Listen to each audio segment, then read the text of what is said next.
Hey guys, welcome to this video. In this video, you are going to learn how to install PHP on your computer. So without making any further delay, let's start our video.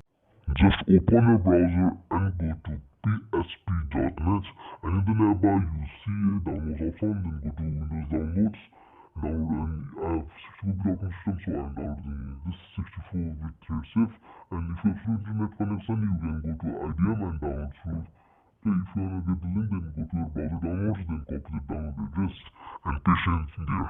Okay, if you want to know how IDM works, then comment down. I will make a detailed video on it. So here my PHP is downloaded.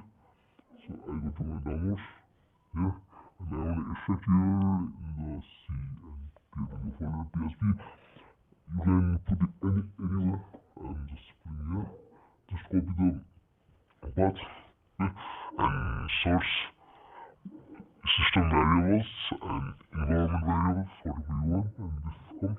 So go to environment variables and the path, you just go to edit, then new, just here, just paste it there, and my PHP is extracted successfully. Okay, and if you want to check it is PHP is installed or not, just go to your command prompt, then type php -v.